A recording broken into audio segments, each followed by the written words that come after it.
Hey gang, it is Mont Wednesday, April 97th, and I'm coming at you live from my quarantine room, letting you know some really good news.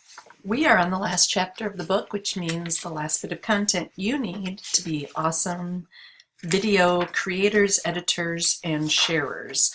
So chapter 9 is on outputting for the web and for Creative Cloud. And one of the first things we're going to do besides getting our file going is we're going to render our entire movie, the poolside movie, all the way through. So any of those red, yellow bars at the top of the timeline are going to go away. So we are going to start the usual way by opening, well, let's hope. Yeah, we're going to start by opening a project, not clicking New Project. And we're going to wait for this to populate, and we want to go to the Lessons folder and choose Lesson 9, which you can see is the last. And we're going to open the '09 Start project.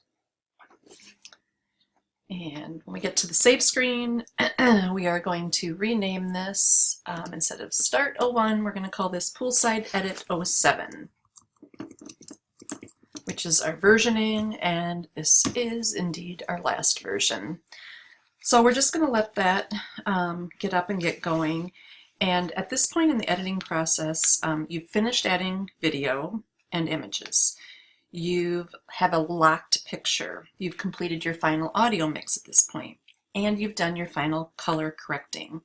So this is your final chance to make sure everything's okay before you export it and send the deliverable content to your client. So, wow, I'm in a workspace that's slightly different, but one thing I want you to notice, there's a video 6 track. This is something that we actually skipped earlier on, but it's the closed captioning.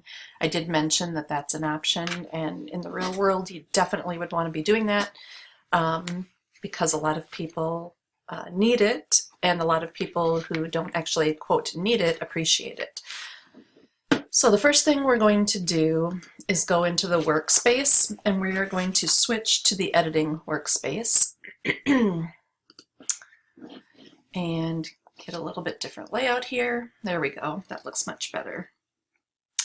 So from here, we are going to go down to our timeline, and if you can't see the entire timeline, the backslash key, which is above your return key on your keyboard, will show you the whole sequence in your timeline. And like I was mentioning, if you look at the timeline up here, we can see we have red, which means it's not out, it's going to stall, it's going to lag, not everything is ready. So if I were to hit play, we would definitely get a jagged, not so good output.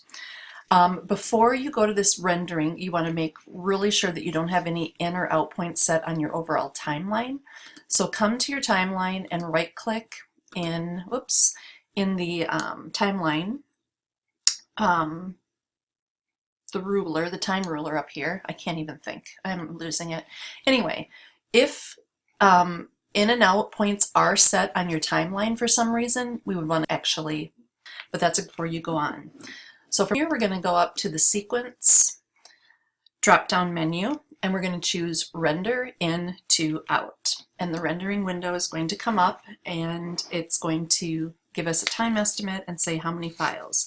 So in the past, 1 year this took 20 minutes, 1 year it took 5 minutes. So at this point, I would just say I'm going to pause and do the same, and come back when it's done, go get yourself a cup of coffee, and stretch your legs a little bit. And just like that, we're back, and through the magic of editing and pausing, we are done rendering out our entire sequence. And you can see I now have a green bar up here, meaning everything is rendered, everything will play. So at this time, you should sit down and very critically watch through this one last time.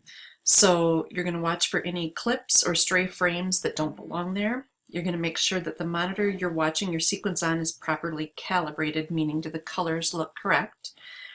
Listen to the audio mix very carefully. Does everything sound like it should? Since we've made a final audio mix down last week, last chapter, it better, because you've already made that mix down. Verify the spelling and text layouts of your titles and lower thirds. There's nothing worse than spelling someone's name wrong, just by a little typo, or using a wrong version of their name, or getting their title wrong. Double check, triple check, and ask someone else to confirm. Very important. And then if you do have closed captions, verify the spelling and the grammar of all of those. And if everything looks okay at this point, you are ready to move on to exporting. Before I stop this movie and go to the next, I want to point out that you're going to need one more piece from the Adobe Creative Cloud.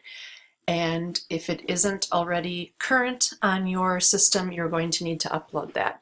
So go into your Creative Cloud and find the media encoder. I had to update mine. It was not ready to go, so I had to hit the update button. But now it is ready to go. And this is the piece of extra software that we're going to be using in the next video. So before you move on, make sure you grab this and have it ready to go. And in the newest version, of course. All right.